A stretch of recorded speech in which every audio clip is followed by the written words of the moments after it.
Topic है conditional probability.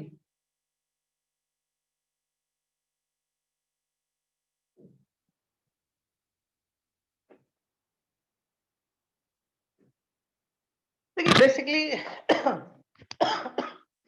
Conditional probability में हम लोग क्या पढ़ेंगे पहले वो समझते हैं, ठीक है।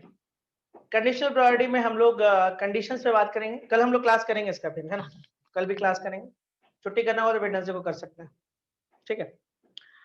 तो कंडीशनल प्रोबेबिलिटी यहाँ से होगा, इसके बाद टोटल प्रोबेबिलिटी होगा और बेस थ्योरम होगा। ये 3 टॉपिक रिलेटेड है, आपके बोर्ड्स का है।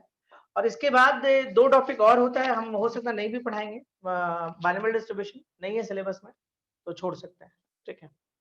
वो हम लास्ट में डिसाइड करेंगे कि उसको पढ़ाना चाहिए कि नहीं पढ़ाना चाहिए।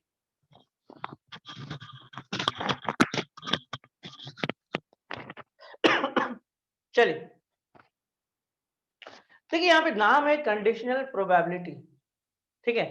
मतलब सीधा सीधा बात है कि आपको प्रोबेबिलिटी में जो है वो कंडीशन लगा हुआ है, ठीक है। प्रोबेबिलिटी का जो क्वेश्चंस मिलेगा आपको कंडीशन मिलेगा, उसमें एक कंडीशन डेवलप कर दिया जाएगा और फिर उसका प्रोबेबिलिटी निकालने के लिए आपको दिया जाएगा। एग्जांपल के तौर पे जैसे अगर आपको एक डाई फेंका गया और आपसे बोला गया कि ऑड नंबर आने का क्या प्रोबेबिलिटी है, ठीक है। आपसे एक डाई फेंका गया और आपसे पूछा गया कि ऑड नंबर आने का क्या प्रोबेबिलिटी है, तो आप बोलते हैं क्या 3/6। आप क्या देखते हो डाई में, सैंपल कितना आता है 1 2 3 4 5 6, सैंपल कितना आता है वो देखते हो 1 2 3 4 5 6। अच्छा, इसके फिर आप देखते हो कि ऑड कितना है 1 3 5, तो आप आंसर्स क्या करते हो 3/6 यानी कि 1/2। अगर इसी क्वेश्चंस को हम ये बोल दें कि अच्छा ये बताओ, ऐसे हम कंडीशनल प्रोबेबिलिटी आपको बता चुके हैं। कहाँ पे बताया याद है आपको, जब हम लोग इंडिपेंडेंट इवेंट स्टार्ट किए थे और एग्जांपल्स दे रहे थे, कीज वाला एग्जांपल दिए थे और एक और एग्जांपल दिए थे, तो वहां पे आपको डिपेंडेंट एंड इंडिपेंडेंट का कंसेप्ट दिए थे। डिपेंडेंट कीज वाला क्वेश्चन था और उसके आगे जब हम बढ़े तो इंडिपेंडेंट, इसी से कंसेप्ट बना के, ठीक, इसी से कंसेप्ट बना के हम लोग इंडिपेंडेंट इवेंट सीखे थे, ठीक है। वहां पे हम बता चुके हैं उस लेक्चर में। तो अगर हम आपसे ये बोले कि ऑड आने का क्या प्रोबेबिलिटी है, तो आप बोलिएगा 3/6, दैट इज 1/2। अगर यही हम आपसे बोले कि प्राइम नंबर आने का क्या प्रोबेबिलिटी है, प्राइम, तो आप प्राइम चेक करोगे 2 3 और 5, ये आपका प्राइम है। तो प्राइम के लिए भी आप कितना बोलोगे 3/6। तो इसमें कोई कंडीशन नहीं है। अब हम एक एग्जांपल लेते हैं इसी में। सपोज करो कि आपसे ये पूछा गया कि बताइए प्राइम आने का क्या प्रोबेबिलिटी है, ठीक है, अगर ऑड आया है, ठीक है। प्राइम आने का क्या प्रोबेबिलिटी होगा अगर आउटपुट ऑड आया है। देखिए, तो यहां पे क्या कहा, यहां पे कहानी थोड़ा चेंज हुआ।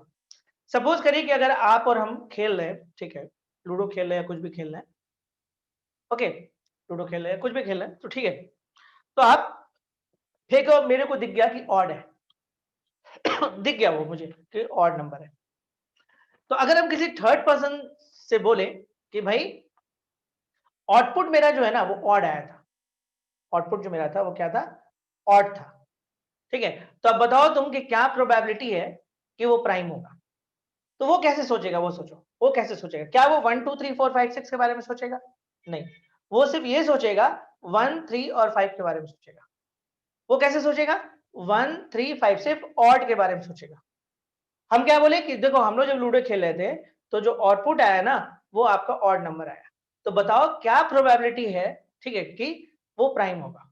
तो वो ये कंडीशनल हो गया, कंडीशन दे दिया गया ऑड आया है, मतलब आउटपुट ऑड ही आएगा। अब उस ऑड में वो प्राइम ढूंढ रहा है, उस ऑड में वो प्राइम ढूंढ रहा है, मतलब वो जानना चाह रहा है कि अगर हम प्राइम को ले लेते हैं, सपोज करो प्राइम को बी ले लेते हैं, ठीक है, या चलो ना पहले एक बार लिख लेते हैं फिर हम उसमें आ जाएंगे, ठीक है। क्या प्रोबेबिलिटी है प्राइम का जबकि गिवन आपका ऑड, ये बताया गया आपको पहले भी। तब आप क्या देखते हो, आप ये देखते हो कि भाई ऑड तो गिवन है, तो ऑड तो आपके पास 1 3 5 है, इसमें प्राइम कितना होगा 3 5, तो राइट आंसर कितना होगा 2/3। देखिए हर बार आपको सैंपल नहीं दिया हुआ रहेगा, इतना अच्छे से यहाँ पर सैंपल आपके पास है पड़ा हुआ, इतने अच्छे से हर बार आपके पास सैंपल अवेलेबल नहीं रहेगा।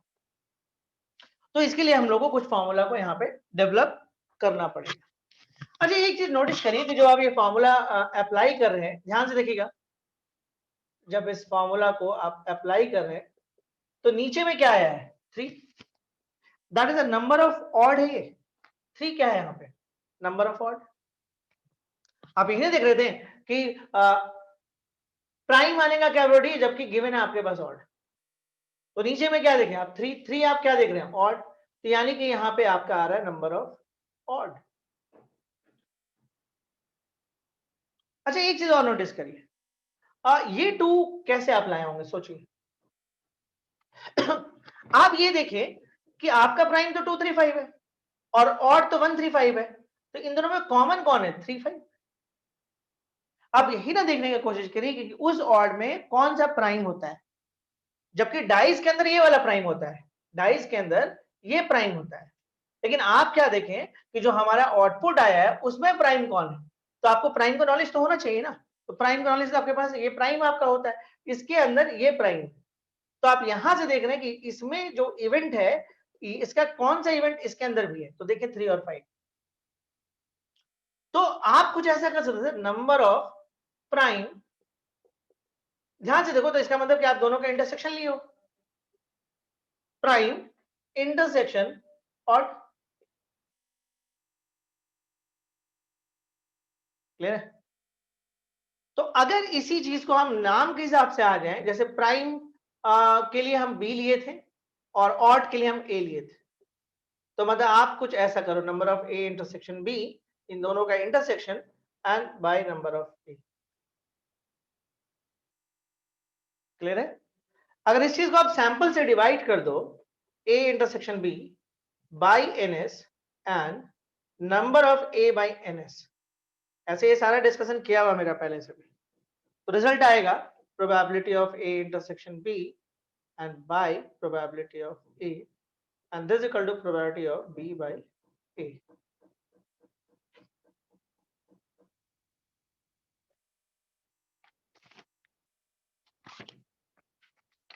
क्लियर है, तो this is a formula, easy formula है। ऐसे आप इससे डायरेक्ट भी बना सकते थे क्वेश्चन को, जैसे हम बता रहे हैं, नहीं जरूरी नहीं कि हर बार आप कंडीशन को डिफाइन ही कर पाइएगा, कभी कभी आपको इससे भी क्वेश्चन बनाना पड़ेगा, जैसे हम आपको दिखाते हैं probability of A sorry B by A, इसको आप क्या लिख रहे हैं probability of B intersection A by prob of A लिखे आप, डायरेक्ट बनाने की कोशिश करते हैं। अच्छा ए का क्या प्रायोरिटी होगा, तो ए का प्रायोरिटी होगा 3/6। अच्छा ए इंटरसेक्शन बी का प्रायोरिटी क्या होगा, तो ए इंटरसेक्शन बी कितना होगा बाबू 3 और 5, तो इसका प्रायोरिटी कितना होगा 2/6, तो फाइनल आंसर कितना आएगा 1/3। ये हुआ कि डायरेक्ट कंडीशन की हेल्प से बना लिए, और ये कि पूरा प्रोसेस यूज करके बना। क्लियर होना बहुत जरूरी है, अगर क्लियर नहीं होगा तो फिर दिक्कत हो जाएगा, है ना। ये दूसरी बार हम आपको कंडीशन प्रोबेबिलिटी पे बात कर रहे हैं, मतलब आपको क्वेश्चंस के अंदर एक कंडीशन पड़ा हुआ मिलेगा और उस कंडीशन के ऊपर हम लोग बात करेंगे।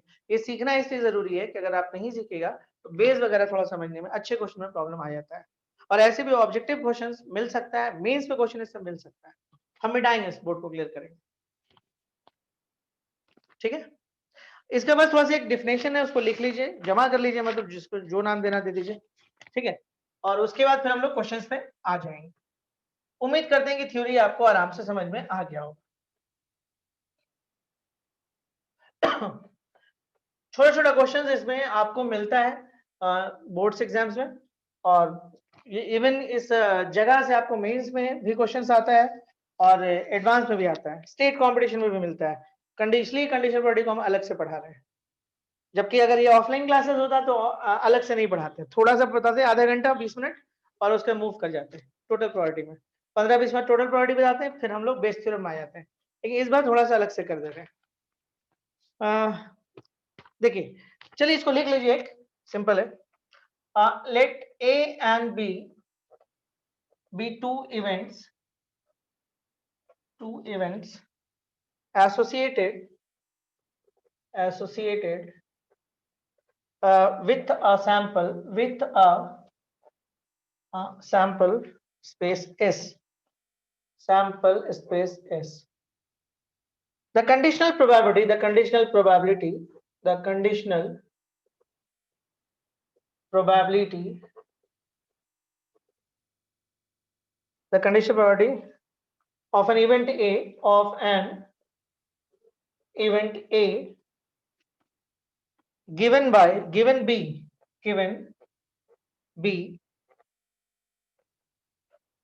let A and B be two events associated with the sample spaces.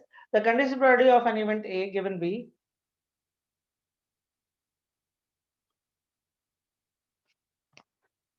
the conditional probability of an event A given B where B has already occurred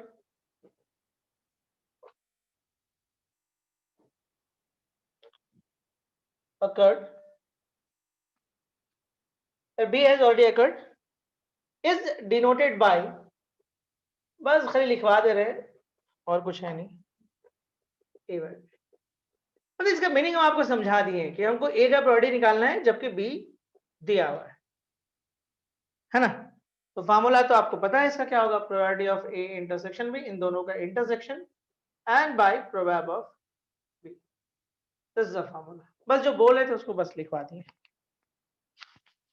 ऐसे आता नहीं है सब। चलिए क्वेश्चन एक दो बना लेते हैं फिर हम लोग बात करते हैं, है ना। ठीक है, चलिए क्वेश्चंस करते हैं, मिटाते हैं इसको।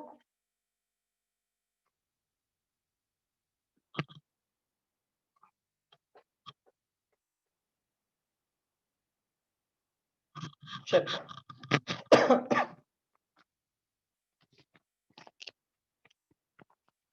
आप क्वेश्चन है 3 coins are tossed, 3 coins are tossed, if one of them shows tail,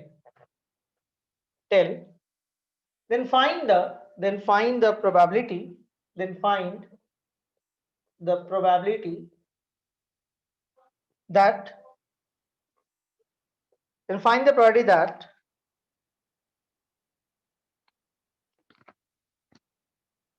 if one of them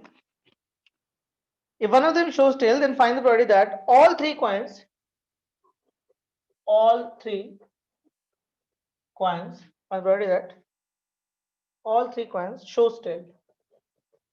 shows tail,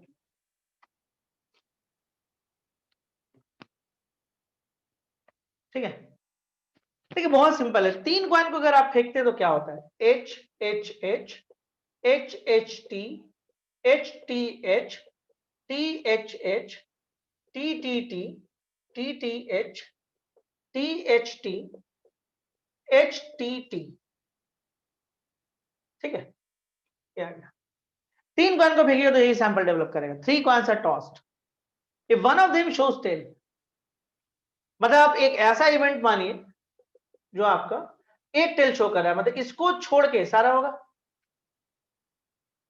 मतलब H H T H T H T H H T T T T T H T H T and H T T, क्या बोलते हैं, if one of them shows tail, उसमें एक tell show करना चाहिए, बाकी के बारे में कुछ नहीं बोला, बाकी कुछ भी हो सकता है। Then find the probability that all 3 coins shows tail, तो क्या प्रोबेबिलिटी होगा कि वो आपका तीनों टेल होगा, मतलब ऑफ कोर्स इस कंडीशन के बाद मेरा सैंपल रिड्यूस कर जाएगा।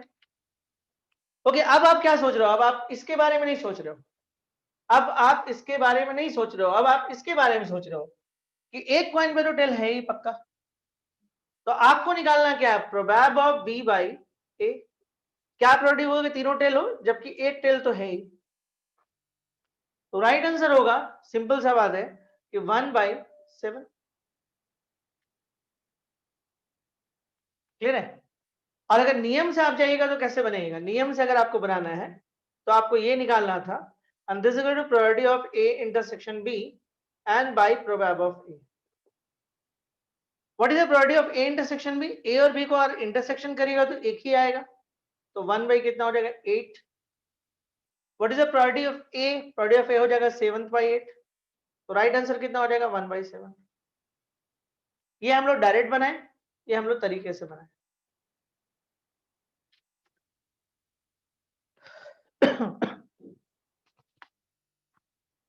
ठीक है, अब इसी में एक छोटा सा क्वेश्चन को हम चेंज कर देते हैं, सेम क्वेश्चन रखते हैं। 3 कॉइन्स आर टॉस्ड, है ना, if one of them shows tail, इसको मिटाते हैं, कंडीशन को अच्छा मिटा ही देते हैं, बाकी कुछ करते हैं।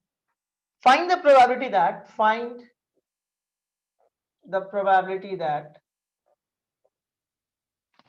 all three coins, all three coins, find the probability that all three coins shows tail, if it is known that, if it is known that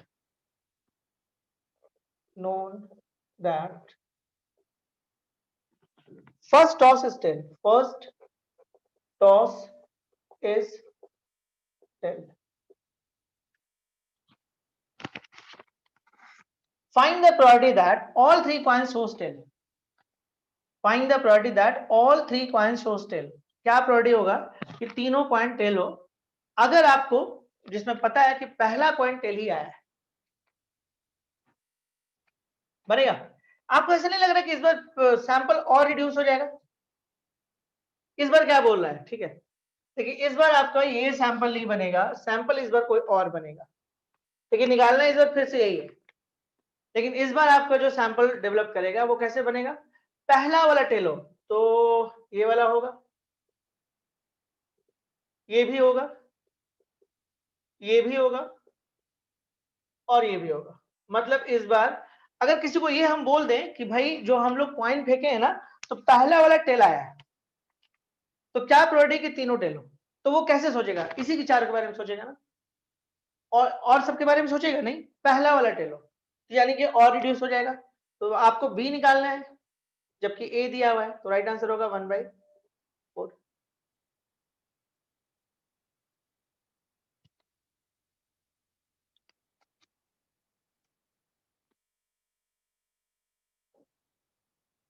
ठीक है, कोई दिक्कत कहीं पे भी?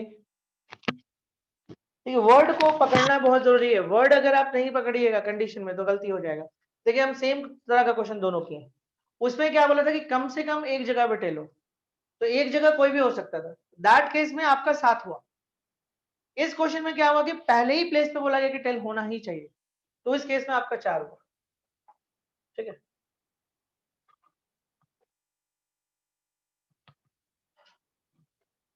ओके, चलिए हम लोग बात को आगे बढ़ाते हैं, क्वेश्चन लेते हैं हम लोग। थोड़ा सा लिखने में तो बड़ा है, तो चलिए करना पड़ेगा।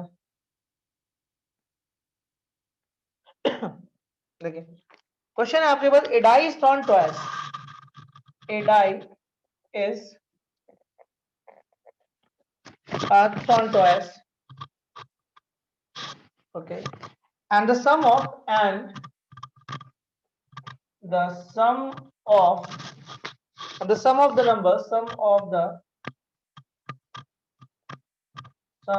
the numbers, appearing is observed to be 6, is observed to be 6. What is the probability? What is the conditional probability? What is the conditional probability? What is the conditional probability that the number 4 has appeared at least once,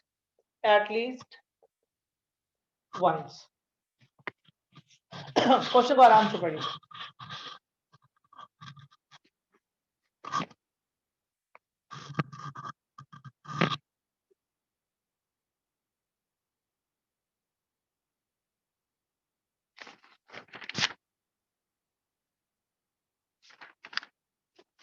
A die is thrown twice, है ना, and the sum of the numbers appearing is observed to be 6. A die is thrown twice and the sum of the numbers appearing is observed to be 6.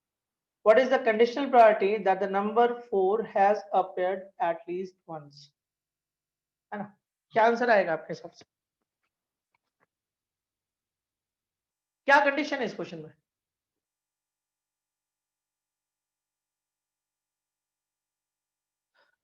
देखिए यहाँ पे die को जब आप throw कर रहे हैं, ठीक है, 2 बार, तो sum of the numbers appearing is observe to be क्या है? 6.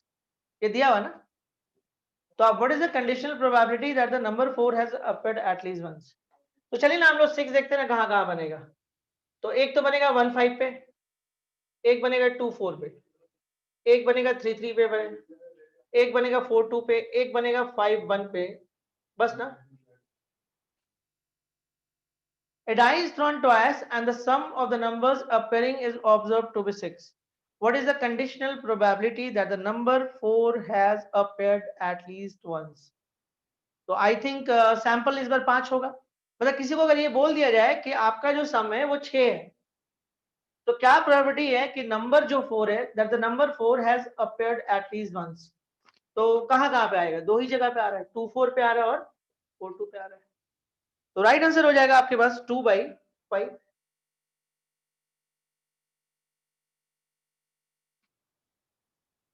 अब अगर इसको आपको मान लीजिए इस क्वेश्चंस को अगर आपको बनाना था तरीके से, तो आप कैसे बनाते? तब उसका तरीका ये होता कि आप इसको ए मान लेते, ओके, और एक आप बनाते बड़ा सा जिसमें 4 रहता हर टर्म में। मतलब कुछ ऐसा होता 4 1 4 2 4 3 4 4 4 5 4 6, ये हो गया। क्या और भी 4 कहीं पे आ सकता था? आ सकता था। देखिए यहाँ पे क्या बोला, what is the conditional probability that the number 4 has appeared at least once? कम से कम एक जगह पे 4 आए, तो इसको पलट भी सकते थे आप। इसको भी पलट सकते थे, 2 4 3 4, ये तो नहीं पलटाएगा, 5 4 6 4, और तो कोई गुंजाइश नहीं 4 आने का, इतनी ही जगह पे 4 आएगा। अब देखिए आपको निकालना क्या है वो सोचिए, ठीक है, आपको निकालना है कि a die is thrown twice and the sum of the numbers appearing is observed to be 6. What is the condition probability that the number 4 has appeared at least once? यानी कि आपको निकालना है b by a, और this is the number of a intersection b कर लो and by number of a कर लो ना। Probability में भी लिख सकते थे, लेकिन देख रहे नंबर में बस आसानी से अवेलेबल है। हम इसको प्रोबेबिलिटी में भी करते थे, प्रोबेबिलिटी में करते तो फिर मेन सैंपल लेना पड़ता। अगर इसको प्रोबेबिलिटी पे हम बनाते जाके तो हमको मेन सैंपल 36 लेना पड़ता, तब नंबर पे बना दे रहे हैं। ए इंटरसेक्शन बी में कॉमन क्या दिखेगा आपको? ए इंटरसेक्शन बी में आपको सिर्फ 2 कॉमन आएगा, एक 2,4, एक 4,2। तो राइट आंसर हो जाएगा आपके पास यहाँ पे 2, और नंबर ऑफ ए का जो आंसर होगा वो होगा 5। तो 2/5 is the right answer. Doubt है किसी को कहीं पे भी? नहीं, मिटाएं इसको, क्लियर करें।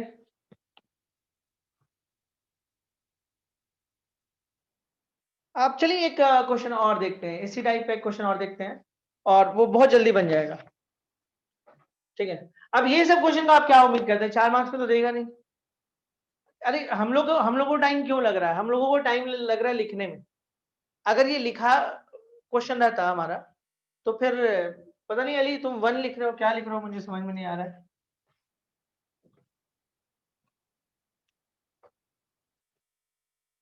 बट एग्जाम्स में जो आप लोग देखते हो ऐसा क्वेश्चन नहीं आता है। स्कूल्स वगैरह में या बोर्ड में मिलेगा तो वो सिंगल मार्क्स या 2 मार्क्स में मिलेगा, ठीक है। तो क्या तो मार्क्स चेंज हो गया ना, तो मार्क्स का तौर तरीका बदल गया है। ऑब्जेक्टिव क्वेश्चन खतरनाक होते हैं भाई, पहले बड़ा सब्जेक्टिव वाले बड़े आसान होते थे। मतलब ऑब्जेक्टिव में थॉरो स्टडी होना चाहिए, आपका अच्छे से स्टडी होना चाहिए। कहाँ से क्वेश्चन थोड़ा सा उठा के दे देगा कोई गारंटी नहीं रहता, ठीक है। खैर इस बार कोरोना काल का आप लोग को फायदा मिलेगा, लेकिन इन जनरल आपको ऑब्जेक्टिव खतरनाक होता है। आप लोग खुश इसलिए हो जाते हैं ना कि उसका आंसर नहीं भी जानेंगे तो इधर उधर से अरेंज हो जाएगा, तो मेन खुशी का वो रीजन वो होता है। चलिए हम देखते हैं एक और क्वेश्चन देखते हैं। 2 dice are thrown, what is the probability what is the probability what is the probability that what is the probability that the sum of the numbers appearing on the two dice is 11 if 5 appears at least 5 appears on the first. चलिए इस बार थोड़ा सा चीज और easy कर रहा है। चलिए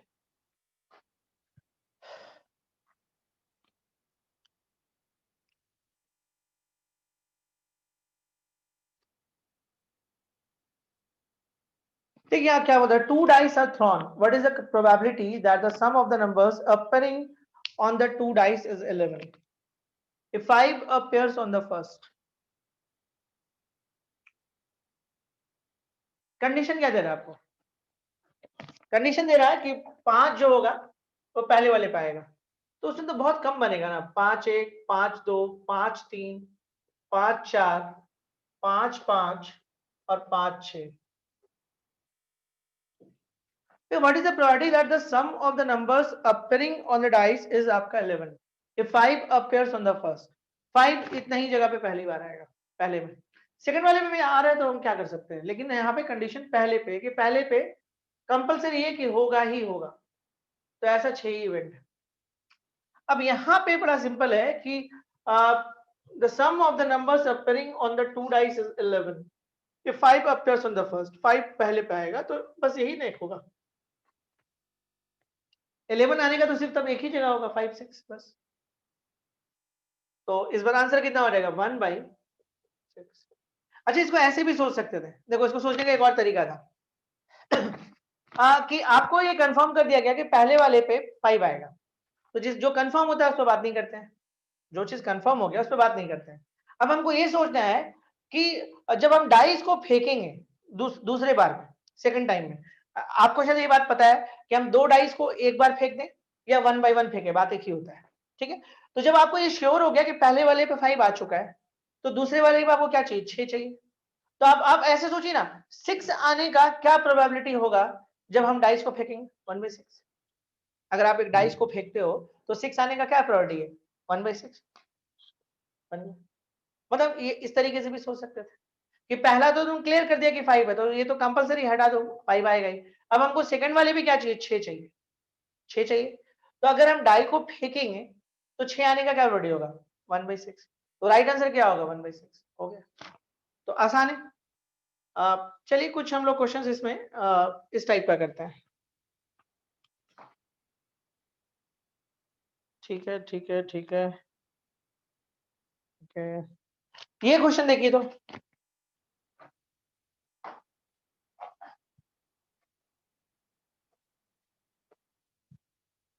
दो शीट आप लोगों के पास आएगा है ना, उसको थोड़ा सा निकलवा लीजिएगा, प्रिंट करवा लीजिएगा, क्योंकि नहीं पढ़ा पाएंगे, बहुत बड़ा बड़ा क्वेश्चन है सब, बहुत दिक्कत है वैसे पढ़ाने में। तो उसका प्रिंट रहेगा तो इजी हो जाएगा, क्वेश्चन नंबर बोल के काम कर लेंगे हम लोग। क्वेश्चन है, two numbers are selected, two numbers are selected, two numbers are selected at random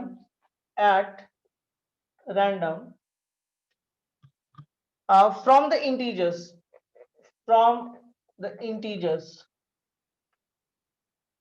ठीक है, 1 to 9। if the sum is even, देखिए क्या दिया हुआ है, if the sum is even, find the probability that find the probability that both the numbers are odd, both the numbers are odd, both the numbers are odd। देखिए क्या बोल रहा है, पहले आप सोचो, two numbers are selected at random from the integers 1 to 9, मतलब आपको 1 से 9 तक आपको ऐसे इंटीजर्स पड़ा हुआ है, कहीं पे पड़ा हुआ, फेंका हुआ है, रखा हुआ है, वहां से आपको दो नंबर को चूज करना है, उठाना है। इसे कहीं पे 9 रखा होगा, कहीं पे 7 रखा होगा, तो 9 और 7 आप उठा लिए। तो ये बोला 2 numbers are selected at random from the integers 1 to 9। अच्छा, if the some is even, अगर उसका सम इवन होगा, अगर उसका सम इवन होगा तो क्या प्रोबेबिलिटी है कि दोनों नंबर ऑड हो। ठीक है, देखिए अगर बेसिक हम लोग जाएं तो हमारे पास मेन सैंपल तो 9C2 होगा, ठीक है, लेकिन इसका हमको काम पड़ेगा नहीं क्योंकि कंडीशन लगा हुआ है। तो लिखा है कि if the some is even. अब आप ये सोचिए कि 1 से 9 तक अगर नंबर पड़ा हुआ तो इवन कैसे आएगा? जब ऑड ऑड के साथ ऐड होगा या इवन इवन के साथ ऐड होगा। तो ऑड कितना हमारे पास 5 है, तो जब ये 5, देखिए ये 5 में से कोई भी 2 चुन लो, और इवन इवन से भी ऐड होगा तब भी हो जाएगा 5C2 प्लस 4C2। तो बोलते हैं if the some is even, if the some is even, तो क्या प्रोबेबिलिटी कि दोनों का दोनों नंबर ऑड। तो अगर आप इसको बी ले लेते हैं, सॉरी दो नंबर ऑड हो ना, तो आपको क्या निकालना है? बी निकालना है। किसके कंडीशन में? ए के। तो आप क्या करेगा? Number of A intersection B by number of A. A और बी में कुछ कॉमन दिख रहा है? ऑफ कोर्स दिख रहा है 5C2। डायरेक्ट भी लिख सकते थे 5C2 बाई इतना, डायरेक्ट कर सकते थे हम लोग। तो दिस इक्वल टू 5C2 और नंबर ऑफ ए कितना है? 5C2 plus 4C2। सॉल्व कर लीजिए, शायद 5/8 आंसर आएगा। After calculation answer 5/8। क्वेश्चन आप फिर से पढ़ लो खुद से और उसको देख लो।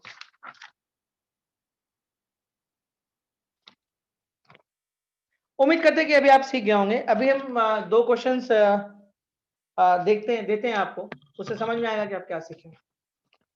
ये क्लियर हो गया? 2 numbers are selected at random from the integers 1 to 9 if the sum is even। Sum even कैसे होगा? जब ऑड, दो ऑड में से जब ऑड को चुनेंगे और इवन से जब इवन चुनेंगे। तो 5C2 प्लस 4C2 मेरा नया सैंपल हो जाएगा। Find the probability that both the numbers are odd. क्या प्रोबेबिलिटी होगा कि दोनों ऑड हो? तो 5 में से कोई भी 2 चुनाएगा, तो 5C2 बाई समथिंग। चलिए आप कितना बात समझे तो अभी देखते हैं क्वेश्चन के जरिए।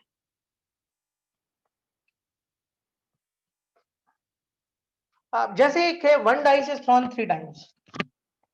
1 dice is thrown 3 times। 3 times, and the sum of the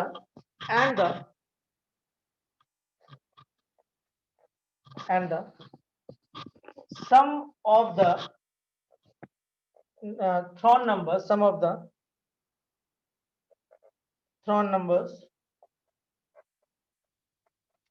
is 15। Find the probability for which, find the probability that for which, इसको आप बनाओ फिर हम बात करते हैं। For which number 4 appears in first row। देखिए आप जब 3 डाइस को फेंकेगा तो 4 सैंपल 216 होगा, इसमें तो कोई दिक्कत नहीं है। लेकिन इस बार कंडीशनल है तो सैंपल घटेगा। थोड़ा सोचिए आप, फिर हम बात करते हैं क्वेश्चन को। हम लोग 3 डाइस थे, 1 dice is thrown 3 times and the sum of the thrown numbers is 15। मतलब आपको ये पता चल गया ना कि जो नंबर है ना वो 15 आएगा, ये कंफर्म कर दिया गया। मतलब आउटपुट 15 आएगा। मतलब कहीं पे खेल हो रहा होगा 3 डाइस से, तो कोई बच्चा उठ के जाके बोल दिया कि जो टोटल एडिशन है ना वो 15 आया है, ठीक है, तो मतलब आपका रिड्यूस हुआ। ओके, तो फिर आपसे पूछा ये गया कि बताइए find the probability that for which number 4 appears in first throw. Find the probability for which 4 appears in first throw. सबसे पहले ये सोचिए कि 15 कैसे कैसे आ सकता है। ये सोचिए 3 नंबर से 15 कैसे कैसे आ सकता है। एक तो बड़ा सिंपल है कि 5 5 और 5 कम से कम 5 तो होना चाहिए तीनों जगह पे, तभी ना 15 होगा। अगर कहीं पे भी 5 से कम होगा तब तो पॉसिबल ही नहीं। ठीक है, मतलब तीनों जगह पे। अच्छा देखते हैं 6 5, क्या इससे आएगा? आ सकता है। चल यही तरीका है ना आने का। अच्छा ऐसा भी आ सकता है कि दोनों जगह पे 6 आ जाए और इसमें 3 आ जाए।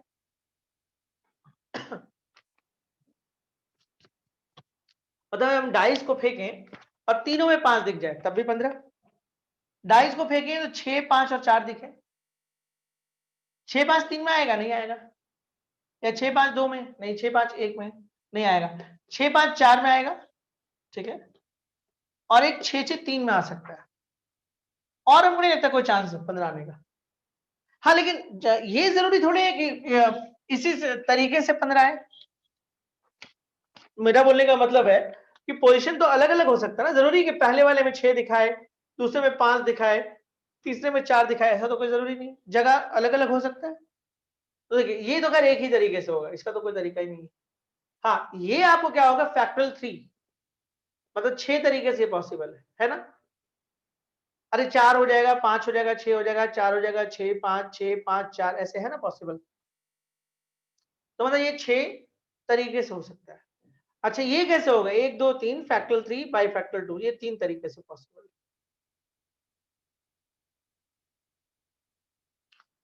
तो टोटल कितना हो गया, 10। मतलब अगर कोई आपको ये बता दिया कि जो सम है ना वो 15 आएगा, तो वैसा सैंपल सिर्फ 10 ही है। तब अगला क्वेश्चन आपसे ये पूछा गया कि find the probability for which 4 appears in first throw.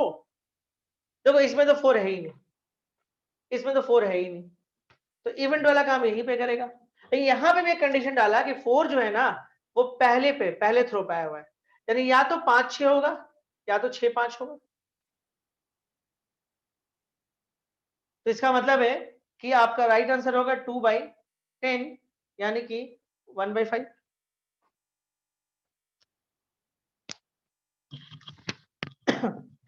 देखिए कैसे सोचा गया,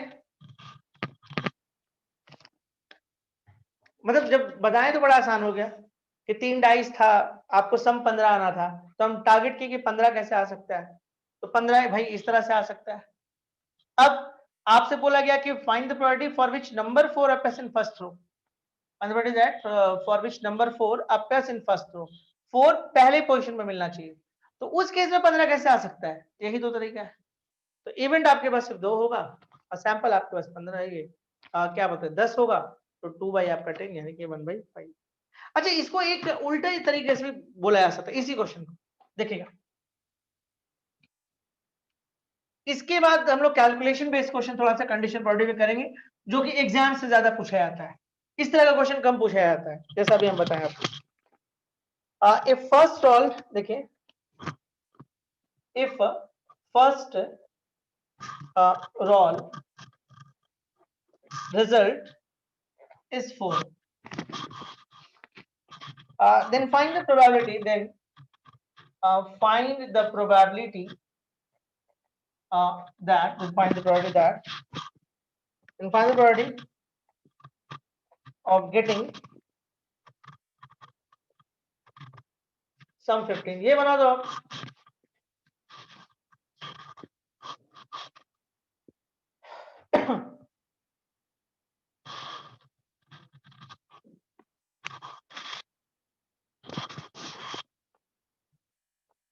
आराम से पढ़ो, इसका आंसर करो।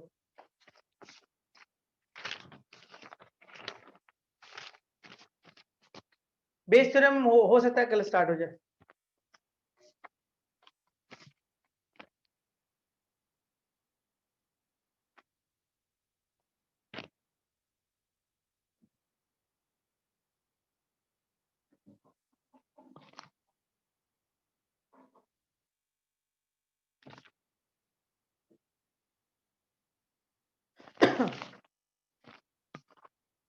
अभी जाइएगा मत, तभी का जो क्वेश्चन सब आएगा वो अच्छा आएगा, एग्जाम्स के पॉइंट ऑफ व्यू से पूछा जाता है। देखिए क्या बोलता है, दिया हुआ क्या है वो सोचिए, if first raw result is 4। अच्छा यहाँ पे हम लिखे नहीं कि कितना रॉल होगा, है ना, रॉल 3 ही है, 3 ही है, उसका रिवर्स क्वेश्चन था ये। देखिए इसमें लिखे नहीं है कि कितना है, 3 डाइस पे बात हो रहा है ना, रिवर्स क्वेश्चन है उसका, उल्टा है। तो क्या बोलता है, दिया हुआ क्या है, फर्स्ट रॉल रिजल्ट इज 4, मतलब जब आप 3 डाइस को फेंकते हैं तो बोलता है कि पहले वाले पे 4 आना चाहिए, कंपलसरी किया कि इस जगह पे 4 ही आना चाहिए। तो दूसरे पे क्या आ सकता है, कुछ भी आ जाए। कंडीशन क्या दिया कि कंडीशन में बस इतना ही बोला है कि पहले वाले पे 4 आना चाहिए। तो दूसरे पे क्या आ सकता है, कोई भी नंबर आ सकता है, तो दूसरे पे कोई भी 6 नंबर आ जाएगा। तीसरे पे क्या आ सकता है, तीसरे पे भी कोई भी 6 नंबर आ सकता है। यानी कि आपके पास टोटल 36 नंबर ऐसा होगा जिसमें आपको 4 पहले जगह पे आएगा। हो सकता है इसमें 4 भी आए, हो सकता है कुछ और भी आए, वो अलग बात। ये 36 जगह ऐसा जरूर होगा जिसमें आपको 4 पहले दिखेगा और बाद में कोई भी नंबर होगा। ये फर्स्ट, देखिए कंडीशन में बस इतना है कि फर्स्ट रॉल इज 4, बस इतना ही है। तो पूछा कि find the probability of getting sum 15। अब ये सोचिए कि अगर 4 पहले आएगा तो 15 कैसे हो सकता है, 5 और 6 या 6 और 5, और कोई तरीका नहीं है। तो इवेंट हमारे पास हो जाएगा 2 और सैंपल हो जाएगा 36, तो राइट आंसर हो जाएगा 1/18। यानी कि आपको कंडीशन को बहुत अच्छे से पकड़ना है, पहले कंडीशन पे काम कर लीजिए, कंडीशन पे आप काम कर लीजिएगा तो वहां से फिर आप इवेंट निकाल लीजिएगा आप अपने काम का। मतलब पूरा मेहनत हम लोगों को सिर्फ लगता है कंडीशन को, मतलब जो दिया हुआ है उसको लिखने में। क्या लिखा था, फर्स्ट रॉल रिजल्ट इज 4, पहले जगह पे 4 आना चाहिए, तो बाकी 2 जगह पे क्या आना चाहिए, कुछ भी आ सकता है। तो बाकी जगह पे हम 6 में से किसी भी नंबर को फिल कर सकते हैं, इस जगह पे भी 6 नंबर में किसी को भी फिल कर सकते हैं, तो 36 नंबर हम लोग ऐसा बना सकते हैं।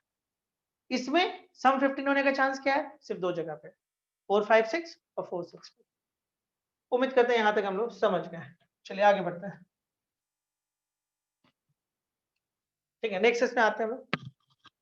कुछ क्वेश्चंस हम लोगों को जो आते हैं वो थोड़ा सा कैलकुलेशंस करना पड़ता है। जैसे देखिए एक क्वेश्चन है कि हम लोग को निकालना है इवैल्यूएट ए यूनियन बी, और कुछ कंडीशन है क्या कंडीशन देखा जाए, if P A is equal to P B is equal to 6/13 and a by b is equal to 1/3। ये कुछ कंडीशन है। देखिए टारगेट है probability of A union B निकालना, जबकि ये कुछ कंडीशन हम लोगों को दिया हुआ है। तो चलिए हम थोड़ा सा पहले इसको ठीक कर लेते हैं, बनाना स्टार्ट करते हैं। देखिए जल्दी जल्दी हम लोग इसको बना लेंगे। ओके देखिए क्या है, probability of A is equal to 3/13 होगा, ये 2 से ये 6 कटेगा, और प्रोबेबिलिटी ऑफ जो बी है आपका वो होगा 6/13। चलिए 2 चीज हो गया। अच्छा एक और चीज दिया हुआ, probability of A by B is equal to 1/3। अच्छा ये निकालने के लिए आपको क्या चाहिए वो सोचिए। तो ये निकालने के लिए आपको प्रोबेबिलिटी ऑफ ए चाहिए, है मेरे पास, प्रोबेबिलिटी बी चाहिए, है मेरे पास एक चीज नहीं है, ए इंटरसेक्शन बी। एक काम करते हैं, हम इस फॉर्मूला को यूज करते हैं। हम देखते हैं कि बी वाला कहां पे, ये है ना, इसको लिख सकते हैं आप a by B is equal to A intersection B, इन दोनों का इंटरसेक्शन बाई प्रोबेबिलिटी, कर सकते हैं। अब देखिए इसका वैल्यू आपको दिया हुआ है 1/3, ये आपको निकालना है, और प्रोबेबिलिटी भी 6/13 है। ठीक है, अब देखिए 1/3 into 6/13 is equal to A intersection B, तो A intersection B is equal to ये आ जाएगा 2/13। आसान ना।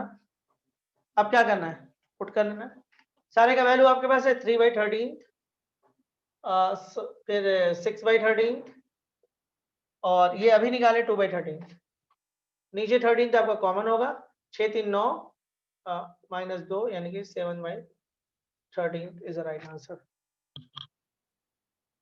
टफ था।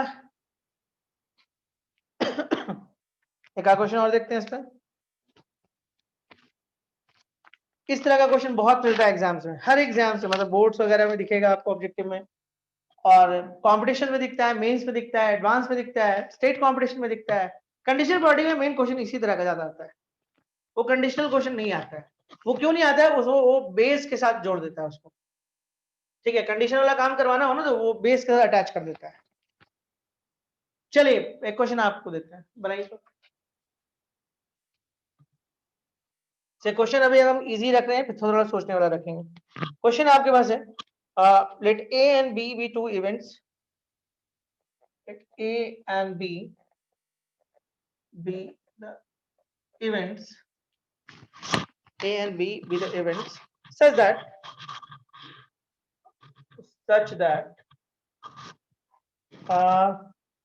probab of A is equal to 1/3, probab of B is equal to 1/4, and probab of A by B is equal to nahi, and A intersection B is equal to 1/5. Okay.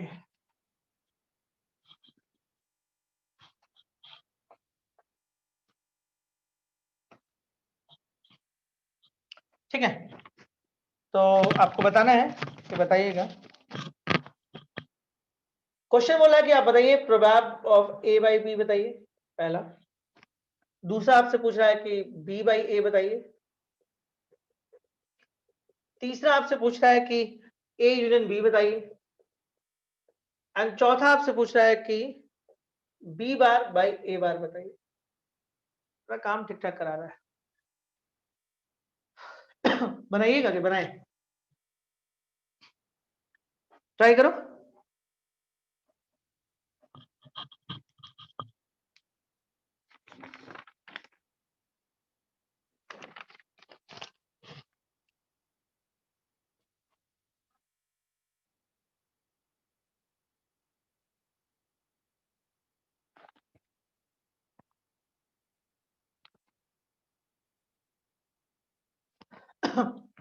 आसान है, कोई खास दिक्कत तो आना नहीं चाहिए।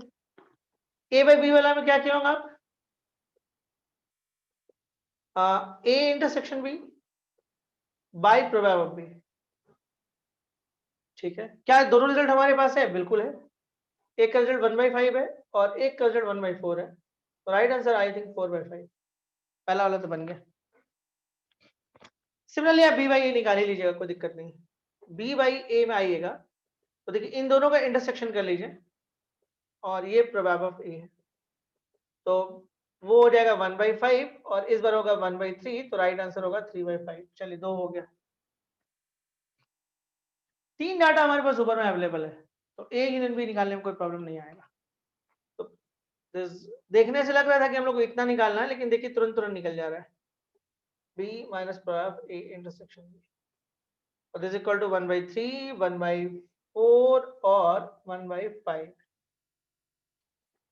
ठीक है, कोई दिक्कत नहीं है इसमें। 3, 4 और 5 के एलसीएम कितना होगा? शायद 60 होगा ना। ठीक है, कुछ कॉमन नहीं तीनों में, 60 होगा। तो ये हो जाएगा 20, ये हो जाएगा 15, ये हो जाएगा 12, 15 12 3 यानी कि 23/60।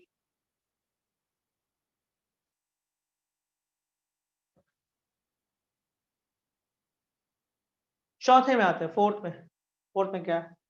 Probability B bar by A bar, B bar intersection A bar by A बार। समझने को कोई लेके दिक्कत? देखिए डिमॉर्गन्स आपको ध्यान में रहना चाहिए। डिमॉर्गन्स क्या होता है? A यूनियन B डैश जो होता है A dash intersection B dash होता है, ठीक है। जनरली इसी का जरूरत पड़ता है हम लोगों को। और A इंटरसेक्शन B, इसका जरूरत नहीं पड़ता है, जो अभी लिख रहे हैं, ये जो लिखे ना इसका जरूरत नहीं पड़ता है, इसका जरूरत नहीं पड़ता है, इसका जरूरत पड़ता है।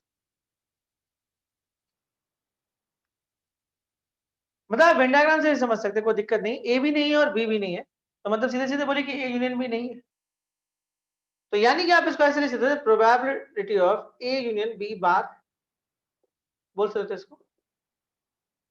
इसके बदले में आप ये लिख सकते हैं, अच्छा इसके बदले में अगर ये लिख सकते तो 1 minus prob of A union B, और 1 माइनस प्रोबेब ऑफ ए कर सकते हैं,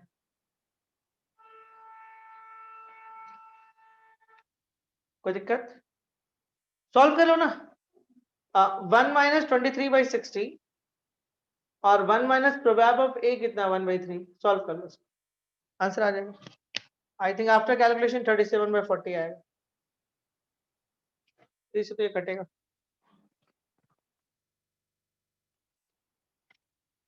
टफ था क्या? तो एग्जाम से, स्कूल एग्जाम में ज्यादातर क्वेश्चन ऐसे दिखते हैं, छोटा छोटा क्वेश्चन कम मार्क्स में। अगर उनको मार्क्स बढ़ाना हो तो क्या करेंगे, फिर क्वेश्चन थोड़ा सा ट्विस्ट करेंगे, मिटाएं इसको। लेकिन अच्छा खासा इस्तेमाल आपको दिखेगा वो सेट्स थ्योरी का, ठीक है। लेकिन हम लोग इतना सेट्स पढ़े, थ्योरी पढ़े, अगर आप लोग आगे का प्रोबेबिलिटी का क्लास किए होंगे तो मुझे नहीं लगता है कि ये समय प्रॉब्लम आ रहा होगा, और क्लास अगर नहीं किए होंगे तो फिर थोड़ा बहुत तो दिक्कत होता है। जैसे देखते हैं क्वेश्चन, इफ टू इवेंट्स, अब जो भी क्वेश्चन आ रहा है ना वो कहीं ना कहीं पूछा हुआ है, A and B are such that probability of A bar is equal to 0.3, probability of B is equal to 0.4, and probability of A intersection B bar is equal to 0.5. तो आपसे पूछा कि बताइए कि B A यूनियन B बार क्या होगा, this is a question.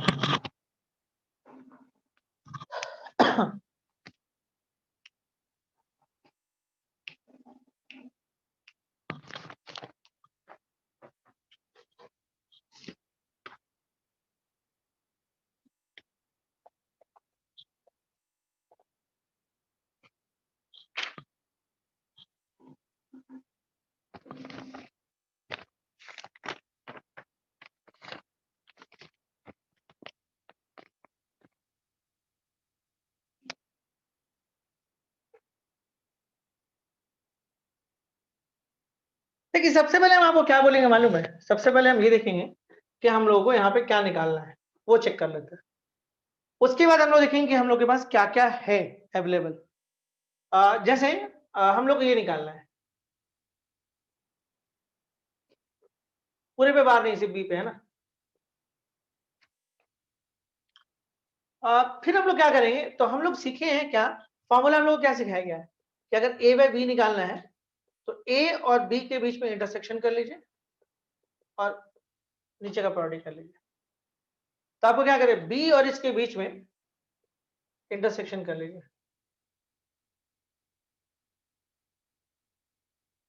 और नीचे में आपका ए यूनियन बी बार है।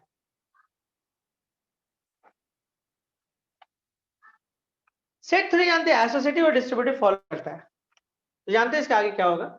लेकिन जब यूनियन के साथ बार आता है ना, यूनियन के साथ, तो कोई रिजल्ट नहीं आता, डायरेक्ट इंटरसेक्शन में निकलता है। जैसे इसका रिजल्ट निकाला जा सकता है, इसको और छोटा किया जा सकता है, जो कि हम लोग करेंगे, जरूरत पड़ेगा हम लोग।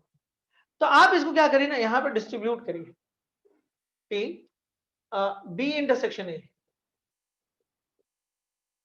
Okay, union B intersection B dash, और नीचे में आ जाएगा P A union B dash.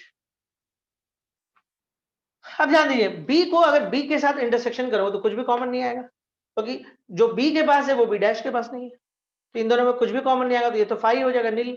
अब फाई के साथ अगर यूनियन करो तो कुछ नहीं बचेगा, लास्ट में यही बचेगा। यानी कि ऊपर में क्या बच रहा है, ऊपर में probability of A intersection B बच रहा है। और इसको अब क्या करें, तो हम अभी आपको सिखाएं कि यूनियन के साथ अगर ये बार बार आता ना तो बहुत मुश्किल है उसको करना। तो हम इसको खोल देंगे फॉर्मूला में। हम मान लेंगे कि ये और ये दो सेट है जिसका हम लोग को यूनियन निकालना है। तो probability of A plus probability of B bar and minus probability of A intersection B bar, ये ना फॉर्मूला होता है। अगर इसको खोलिएगा तो probability of A plus probability of B bar minus इन दोनों का इंटरसेक्शन। नोट करिए तो एक और बात, क्या क्या आपके पास अवेलेबल है, ये रिजल्ट है आपके पास यहाँ पे दिया हुआ, ए इंटरसेक्शन भी नहीं है, ए यहां से निकल जाएगा इसके हेल्प से, बी डैश, अच्छा जितना चीज दिया हुआ ना सबका रिवर्स यहाँ पे आया है। देखिए ना, आपके पास ए बार दिया हुआ है तो ए है, बी वहां दिया हुआ तो बी बार चाहिए आपको, खाली यही एक डायरेक्ट दिख रहा है। अच्छा ये रिजल्ट मेरे पास अवेलेबल नहीं, निकालना होगा, तो लगभग बन गया। चलिए अब रिजल्ट निकाल लेते हैं थोड़ा। देखिए एक रिजल्ट आपके पास क्या दिया हुआ है, probability of A intersection B bar, ये एक रिजल्ट। देखिए इसका मतलब क्या होता है, इसका मतलब होता है वेन डायग्राम से अगर आइएगा तो ए का हो लेकिन ए का वो पार्ट जो बी में नहीं है, ए बट नॉट बी।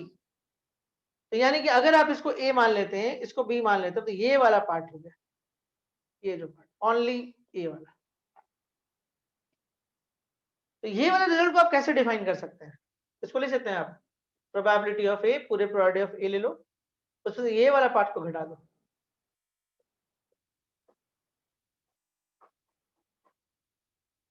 ठीक है यहां तक कोई दिक्कत, A but not B, A but not B का मतलब ये वाला एरिया, तो पूरे प्रोबेबिलिटी ऑफ ए से ये वाला पार्ट हटा दो, ये वाला पार्ट बचेगा। अच्छा इसका रिजल्ट आपको दिया हुआ 0.5 और प्रोबेबिलिटी ऑफ ए यहां से निकल जाएगा, प्रोबेबिलिटी ऑफ ए कितना रहेगा 0.7, प्रोबेबिलिटी ऑफ ए इंटरसेक्शन भी निकालना है, इसको उठा के उधर लेके चल जाओ और इसको उठा के इधर ले आओ, ये हो गया 0.2। तो ये हो जाएगा आपके पास 0.2, प्रोबेबिलिटी ऑफ ए हो जाएगा 0.7, प्रोबेबिलिटी ऑफ बी बार हो जाएगा 0.6 और इसका रिजल्ट है 0.5। तो 0.2, 0.6 से 0.5, 0.1, 0.8, यानी कि 1/4 इज राइट आंसर। टफ था, टफ था या बहुत अच्छे से बता दिए, बहुत स्मूथली बताया नहीं, आराम से। देखिए फंसने का जो डर था आपको एक यहाँ वाला पे था, इस जगह पे कि इसको अब क्या करता है, तो ये चीज हम लोग यहाँ पे देखें। बाकी तो अब फिर यहाँ पे हमको एक और चीज समझ में आया कि यूनियन के साथ बार में कुछ हो नहीं पाता है, तो खोले हम इंटरसेक्शन के बार में कुछ ना कुछ हो जाएगा, लेकिन यूनियन के बार में दिक्कत होता है। तो ये दो चीज जैसे हमको पता चला उसके हमारे लिए चीज ईजी हो गया, बाकी तो रिजल्ट हमारे पास बहुत सारा पड़ा हुआ था। एक क्वेश्चन और देखते हैं, ये क्वेश्चन मेंस में आया हुआ देखते हैं, ठीक है, लेकिन आपको जानते हैं कितनी देर में बन जाएगा ये, मुश्किल से 1 मिनट के अंदर बनेगा, कुछ नहीं है। देखिए कितना ना फंडामेंटल क्वेश्चन दिया है, अभी आपको पता चलेगा। मार्च में इतना कंडीशनल प्रोबेबिलिटी नहीं पढ़ाए थे हम, 40 मिनट तो खत्म कर दिए थे। चलिए अगर ये सब क्वेश्चन नहीं कराएंगे ना तो फिर कोई फायदा नहीं कंडीशनल प्रोबेबिलिटी का, क्योंकि क्वेश्चन अगर कहीं आना होगा तो इसी जगह से आएगा, तो इनको कराना बहुत जरूरी है। क्वेश्चन है, if A and B are two events such that probab of A greater than 0 and probab of B is not equal to 1, then आपको बताना है कि probab A bar and B bar is equal to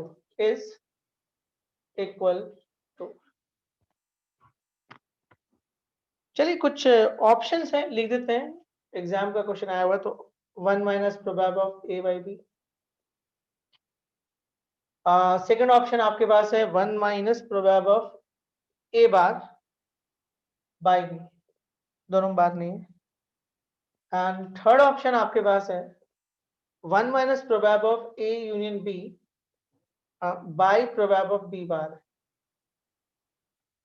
and D prob of a bar and prob of b.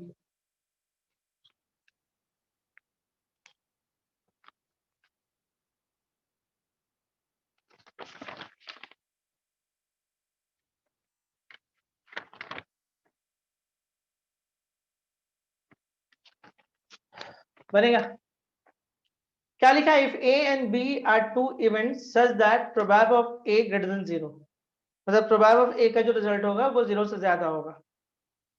ठीक है, मतलब probability 0 भी होता है, लेकिन इस केस में बोला कि 0 नहीं होगा। And probability b is not equal to, अच्छा प्रोबेबिलिटी के बाद देखिए प्रोबेबिलिटी 1 भी होता है, लेकिन प्रोबेबिलिटी b को 1 मना किया है, वो जरूरी है। अगर प्रोबेबिलिटी ऑफ b 1 हो जाएगा ना, तो इसको फिर 0 होना पड़ेगा, और डिनोमिनेटर में 0 होना नहीं चाहिए। देखिए इस ऑप्शन के कारण शायद मना किया।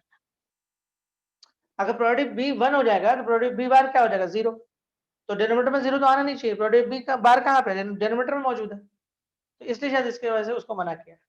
क्या छोड़ी ना, जो हम लोग को निकालने बोला उसको निकालते हैं। हम लोग को निकालने बोला गया है a bar by b bar, तो इसको लिख देते हैं a intersection b bar and this equal to b bar. अरे ऐसा तो अभी थोड़ी देर पहले भी किया था, एक क्वेश्चन के बीच में ऐसा आ गया था, सेम कंडीशन आया था, तो इसको लिख देते हैं probability of a union b bar, probability b बार, इसको लिख देते हैं 1 minus probability of a union b। ये अंदाजा भी लगा सकते हैं कि ये सब क्वेश्चन भी पूछा जाता है। सी ऑप्शन करेक्ट, बन गया क्वेश्चन, मेंस का क्वेश्चन है।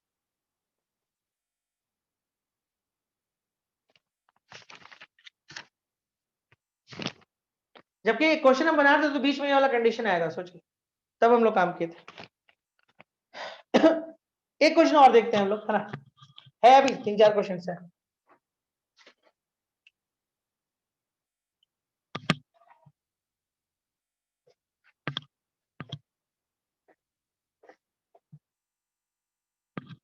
ठीक है, वो है 15 मिनट तो है हम लोग के पास। जैसे क्वेश्चन है कि इट इज गिवन, ये आपको भी मेंस का ही क्वेश्चन है, देखते हैं। इट इज गिवन दैट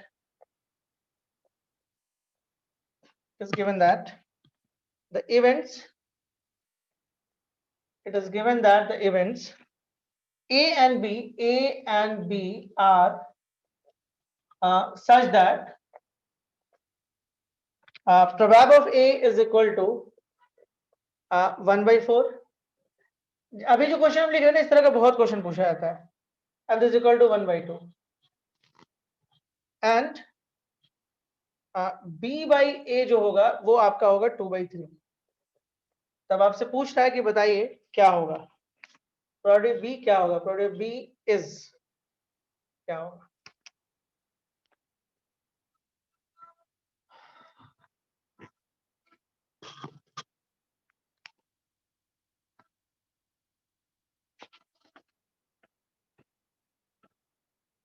समझ में आया कंडीशनल प्रोबेबिलिटी आप लोगों को कैसे काम करता है? ऐसे हम लोग इंडिपेंडेंट इवेंट से भी इस टॉपिक को समझ रहे हैं, तो बहुत दिक्कत नहीं हुआ होगा, निकलेगा। देखिए आप एक चीज ध्यान दो कि आपके पास क्या है। देखिए प्रोबेबिलिटी ऑफ ए है आपके पास, और बाकी ये 2 रिजल्ट है। तो पहला क्वेश्चन आता है कि हम लोगों को कौन सा रिजल्ट लेके चलना चाहिए। तो आपके दिमाग में आ सकता है कि हम लोग को बी निकालना है। अब उस रिजल्ट को लेके चलो जिसके नीचे ए है। अब बोलोगे वो क्यों? उससे फायदा ये होगा कि जब इसका फॉर्मूला आप खोलिएगा ना, तो ए नीचे आएगा और उसके लिए रिजल्ट हमारे पास है।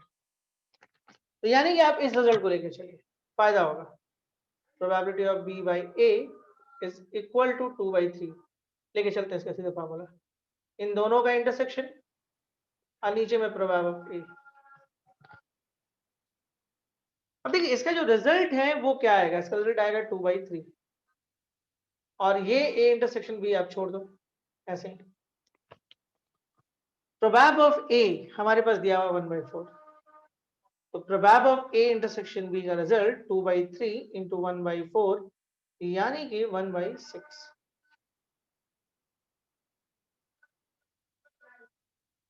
क्लियर है? Probability of A intersection B is equal to 1/6।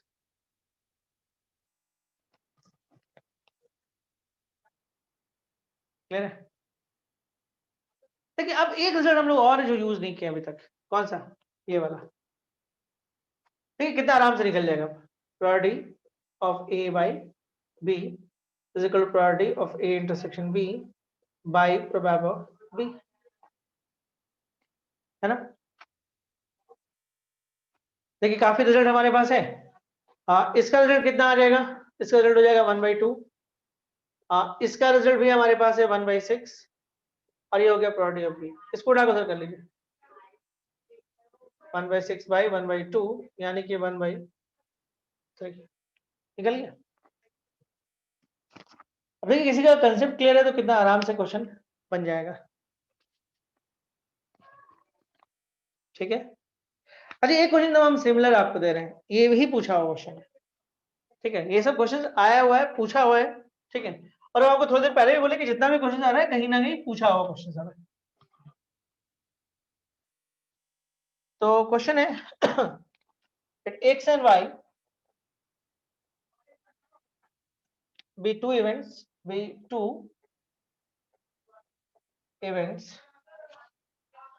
such that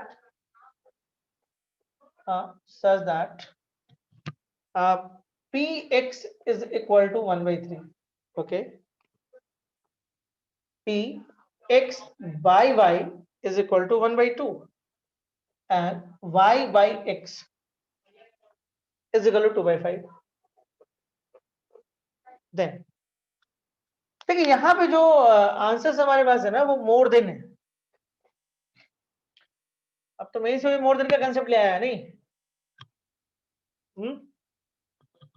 चिंता बढ़ा दिया है, तुक्का से काम नहीं चलेगा। लेकिन ज्यादा क्वेश्चन में नहीं क्या है, 4/15 और आपको बताना है कि इसमें कौन कौन सही है, मतलब काम बढ़ा दिया है। आपको सब चेक करना होगा। चेक क्या करना होगा, 1 बाय 1 बनाते जाओ, सब निकल जाएगा।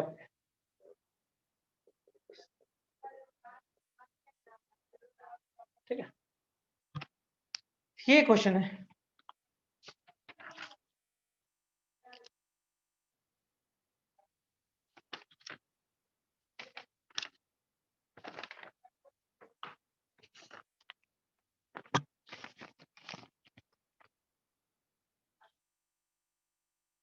बनेगा? किसको लेके चलोगे? आप बेहतर है, देखो यहाँ दिया हुआ है तो उस रिजल्ट को लेके चलो जिसमें x नीचे में अवेलेबल है, उससे इंटरसेक्शन वाला पार्ट निकल जाएगा और उससे एक ऑप्शन भी क्लियर होगा कि वो सही है कि नहीं। सबसे अच्छा बात ये है। तो चलो हम लोग लेके चलते हैं, इसको लेके चलते हैं y by x is equal to y intersection x and probability of x। ये जो रिजल्ट है वो आपका हो जाएगा 2/5 y intersection x and probability of x आपको दिया हुआ 1/3। तो probability of x intersection y is equal to 2/5 into 1/3 is equal to 2/15. Probability of x intersection y is equal to 2/15. Clear है? अच्छा एक ऑप्शन देखिए, आपको अब समझ में आ गया, सी गलत है आपका, क्योंकि आपको ये निकला है और यहाँ पे कोई दूसरा देना है। सी तो हट गया खुद ब खुद। अगले इसमें आते हैं, अगले इसमें आते हैं, हम लेके चलते हैं उसको probability of x by y। x intersection y हम लोग को निकल चुका है, प्रोबेबिलिटी y हम लोग को निकालना है।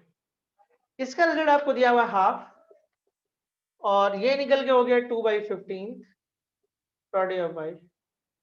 प्रोबेबिलिटी ऑफ y को आप इधर उठा के ले आओ, 2/15 तो by 1/2 और this equal to 4/15 and this equal to probability of y। ये सही है ना? तो ये सही है। आप डाटा बहुत सारा हो गया हमारे पास। देखिए कौन कौन सा डाटा हो गया, ध्यान से देखिएगा। ये डाटा हो गया आपके पास, ओके। एक डाटा भी यहां निकाले आप, हो गया। और एक डाटा आपको ऊपर दिख रहा होगा, तो इसके हेल्प से आप ये निकाल सकते हैं, एक्स यूनियन वाई भी निकल जाएगा, है ना। लेकिन एक डाटा हमारे पास, इसको इस पे काम करते हैं, इस पे करते हैं। Probability x bar by y, इसको लिख सकते थे आप, इन दोनों का intersection and by probability y. अच्छा, ऊपर वाले को आप लिख सकते थे कि prob of y minus prob of x intersection y. Clear है? ओके। प्रोबेब ऑफ वाई कितना है आपके पास, 4/15। एक्स इंटरसेक्शन वाई अभी अभी निकाले 2/15, चेक कर लो, ठीक है ना। अब प्रोबेब वाई ये सही है तो 4/15 यहाँ भी रख दो, चलो हो गया। तो ऊपर में कितना हो जाएगा, 2/15 बाई 4/15, यानी कि 1/2। सही है ऑप्शन में। बाकी एक चेक कर लेना, हो जाएगा ना। डाटा आपके पास पड़ा हुआ है, आराम से आप अगला भी निकाल लीजिएगा। उम्मीद करते हैं चीज को समझे होगे। एक दो क्वेश्चन हम लोग छोड़ दे रहे हैं, अगले दिन करेंगे हम लोग, ठीक है। और अगर कल मान ली क्लास नहीं देते तो फिर परसों देंगे, क्योंकि हो सकता है कि एक दिन पहले तो हम आपको बेस थ्योरम का सारा असाइनमेंट वगैरह देना पड़ेगा, क्योंकि क्वेश्चन सब बड़ा बड़ा होता है। तो देख लेते हैं, ठीक है। अगर कल नहीं लेते हैं तो फिर परसों लेते हैं, ठीक है। इस हफ्ते में लेकिन बॉडी हम लोग का खत्म हो जाएगा, इस हफ्ते ज्यादा नहीं अब लगेगा। एक क्लास हम लोग को लगेगा टोटल प्रोबेबिलिटी में, और 2 क्लास लगेगा हम लोग को तो कुल मिलाकर 3 क्लास, ठीक है। और इसको नहीं पढ़ा है आपको, तो क्या बोलते हैं, बाइनरी डिस्ट्रीब्यूशन नहीं पढ़ा।